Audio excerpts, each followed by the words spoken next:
How does a failed artist, a low-ranking soldier, and an almost unknown politician end up dragging the world into the deadliest war in human history? Adolf Hitler did not seize power in a single night.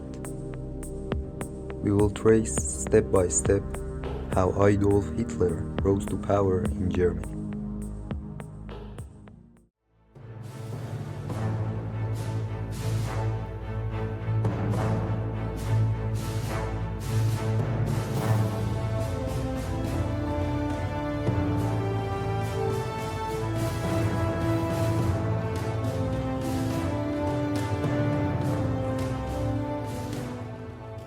To understand how Adolf Hitler rose to power, we must begin long before he ever held office. In a Europe already cracking under pressure, the child of an empire, Adolf Hitler was born on April 20, 1889, in the small border town of Brno am Inn, Austria, Hungary, right on the frontier with Germany. At the time, the Austro-Hungarian Empire was a fragile mosaic of ethnicities, languages, and political tensions. Hitler's father, Alois Hitler, was a senior customs official, strict, authorization, and emotionally distant. His mother, Clara Hitler, was gentle, deeply religious, and protective. Adolf adored her. This imbalance shaped him early. Authority was harsh. Affection was rare and fragile. As historian Ian Kershaw later wrote, Hitler learned obedience, not empathy. Hitler dreamed of becoming an artist. He moved to Vienna in 1907, hoping to enter the Academy of Fine Arts. He failed twice. Vienna at that time was not just a city, it was a political laboratory. Ethnic nationalism, radical populism, open anti-Semitism in newspapers and speeches. The city's mayor, Karl Lueger, was a charismatic populist who openly blamed Jews for social problems. Hitler admired him, not for policy, but for how he spoke to the masses. Years later, Hitler would say, "I learned in Vienna how to use words as weapons." In August 1914, World War I erupted. Hitler left Austria and volunteered for the German army in Munich, Bavaria. For the first time, Hitler found structure, belonging, and purpose. He served as a messenger, not a high-ranking soldier, but often exposed to danger. He fought on the Western Front, including battles near Ypres, Belgium, and the Somme, France. He was wounded twice and awarded the Iron Cross, first class, a rare honor for someone of his rank. Germany lost the war in November 1918. To Hitler, this was not just defeat, it was betrayal. While recovering in a military hospital in Pajwal, northern Germany, he heard the news of Germany's surrender and the Kaiser's abdication. He later wrote, "Everything went black before my eyes. The treaty that poisoned a nation." In June 1919, Germany was forced to sign the Treaty of Versailles near Paris, France. The terms were devastating: loss of territory, severe military restrictions, massive war reparations, full blame for the war. Germany's new democratic government, the Weimar Republic, based in Berlin, was weak, divided, and mistrusted. Economist John Maynard Keynes, who witnessed the treaty negotiations, warned, "If we aim deliberately at the impoverishment of Central Europe, vengeance will not limp." Many Germans believed this stab-in-the-back myth, the idea that Germany was not defeated militarily, but betrayed by politicians, socialists, and Jews. This myth would become the emotional fuel of extremist movements. After the war, Germany was flooded with unemployed veterans, armed paramilitary groups, political assassinations. The army assigned Hitler to work as a political informant in Munich.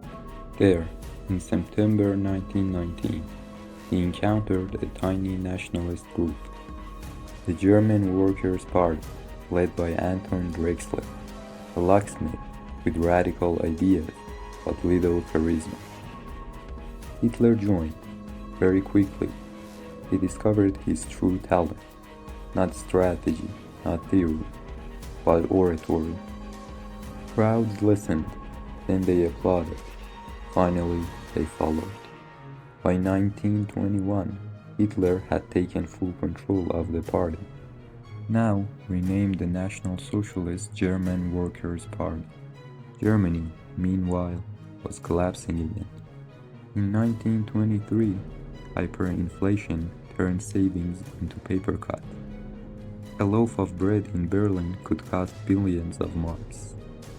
Writer Stefan Zweig described the moment. Nothing made the German people more bitter than watching their lifetime savings vanish overnight. That bitterness was looking for a voice, and Adolf Hitler was learning how to become it. By 1923, Germany was no longer just unstable, it was unraveling. The Weimar Republic was gasping for legitimacy. In the streets of Munich, armed militias marched openly. The economy had collapsed, and trust in the democracy was evaporating. Adolf Hitler believed the moment had come. On the evening of November 8, 1923, Hitler stormed into the Berger Breukler, a beer hall in Munich. Inside were Bavarian officials, military officers, and political allies. At his side were his closest allies, Erich Ludendorff, a former general of infantry, national war hero of World War I, arrogant, proud, and convinced that his reputation alone could move the army, Hermann Göring, a decorated fighter pilot, charismatic, ambitious, and theatrical, craved status, luxury, and recognition, Rudolf Hess, a devoted follower, mystical, emotional, and deeply loyal, saw Hitler as a messianic figure. Hitler fired a pistol into the ceiling and declared, "The national revolution has begun." It was a gamble, and it failed. The next day, Nazi supporters marched through Munich. German police opened fire near the Feldherrnhalle. 16 Nazis were killed. The coup collapsed in less than 48 hours. Hitler fled, was arrested, and charged with high treason. Hitler's trial began in February 1924. Instead of apologizing, he turned the courtroom into a stage. He declared, "I alone bear responsibility, but I am not a criminal." The judges, nationalist and sympathetic, treated him gently. He was sentenced to 5 years, but served only 9 months in Landsberg prison. There, Hitler lived comfortably. Visitors came freely. He dictated a book to Rudolf Hess. His title was Mein Kampf, My Struggle. In it, Hitler outlined racial hierarchy, anti-Semitism as ideology, the need for Lebensraum, living space in Eastern Europe, hatred of Marxism and liberal democracy. British historian A.J.P. Taylor later wrote, Mein Kampf was ignored when it should have been feared, reinventing the strategy, power through legality. When Hitler was released in December 1924, Germany had changed. The economy stabilized under Gustav Stresemann, foreign minister of the Weimar Republic. Hyperinflation was stopped. Foreign loans flowed in from the United States. Hitler realized something crucial. A violent revolution would fail. Power had to be taken legally. He rebuilt the Nazi Party as a modern political machine. The inner circle takes shape. Around Hitler, the core group solidified, each with different motives. Joseph Goebbels, PhD in literature, failed novelist, brilliant propagandist, deeply resentful, obsessed with mass psychology. He said, propaganda works best when it simplifies. Heinrich Himmler, former agricultural student, socially awkward, fanatically disciplined, obsessed with racial purity, would later build the SS into a state within a state. Gregor Strasser, a pharmacist, pragmatic and organizationally gifted, represented the socialist wing of the Nazi Party. Popular among workers, too popular for Hitler's comfort. Each man gained power, status, and purpose. Each also feared being replaced. Hitler ruled them by keeping them dependent and divided. While Hitler recognized, Europe watched, carefully but passively. France, still traumatized by World War I, focused on security, border defenses, and preventing another German attack. The Maginot Line was planned not for war, but for fear. French leaders saw extremist German parties as temporary madness. Britain, more concerned with economic recovery and colonial stability. Many British elites believed Germany had been treated too harshly at Versailles. Future Prime Minister Neville Chamberlain would later reflect this mood. Peace is not made by humiliation. Under Vladimir Lenin and later Joseph Stalin, the USSR feared the revived Germany, but also saw opportunity. In 1922, Germany and the USSR signed the Treaty of Versailles, secretly cooperating on military training. Ideological enemies, but strategic partners. A quiet phase before the storm. By the late 1920s, Hitler was no longer shouting in beer halls. He was building party branches across Germany targeting youth, veterans, and the lower middle class. Waiting, the Nazi Party was still electorally weak. But Hitler understood something most did not. Democracy does not collapse when things are bad. It collapses when fear returns. And fear was only sleeping.